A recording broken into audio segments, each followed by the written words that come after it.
For the past several months, my negotiators of foreign policy and intelligence community and like have been relentlessly focused, not just on a ceasefire that would inevitably be fragile and temporary, but on a durable end of the war. That's been the focus, a durable end of this war. One that brings all the hostages home, ensures Israel's security, creates a better day after in Gaza without Hamas in power, and sets the stage for a political settlement that provides a better future for Israelis and Palestinians alike. Now, after intensive diplomacy carried out by my team, and my many conversations with leaders of Israel, Qatar, and Egypt, and other Middle Eastern countries, Israel has offered a comprehensive new proposal. It's a roadmap to an enduring ceasefire and the release of all hostages. This proposal has been transmitted by Qatar to Hamas. Today, I want to lay out its terms for the American citizens and for the world. This new proposal has three phases. The first phase would last for 6 weeks.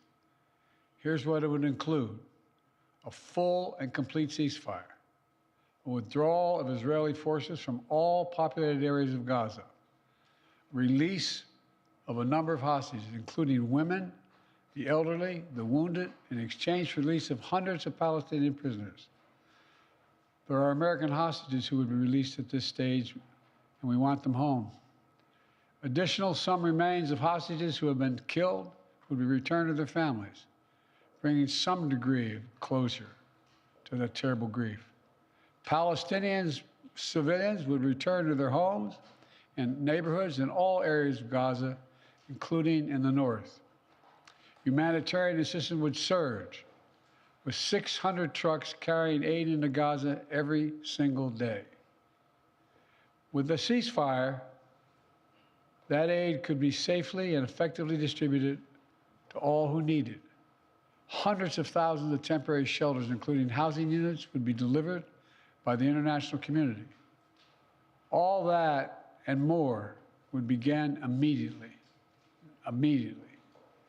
During the 6 weeks of phase one, Israel and Hamas would negotiate the necessary arrangements to get to phase two, which is a permanent end to hostilities.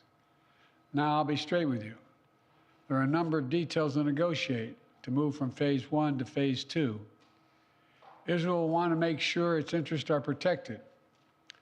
But the proposal says if the negotiations take longer than 6 weeks for phase one, the ceasefire will still continue as long as negotiations continue.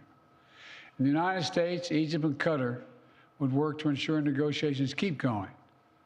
All agreements, until all the agreements are reached and phase two is able to begin. Then phase two, there'd be an exchange for the release of all remaining living hostages, including male soldiers.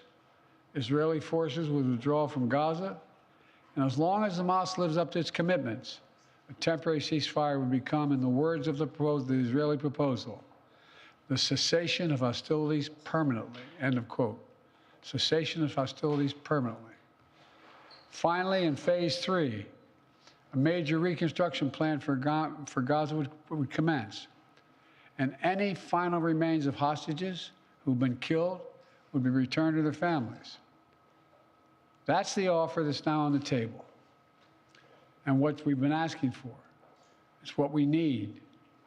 The people of Israel should know they can make this offer without any further risk to their own security because they've devastated Hamas forces over the past 8 months. At this point, Hamas no longer is capable of carrying out another October 7th, which is one of Israel's main objectives in this war, and quite frankly, a righteous one.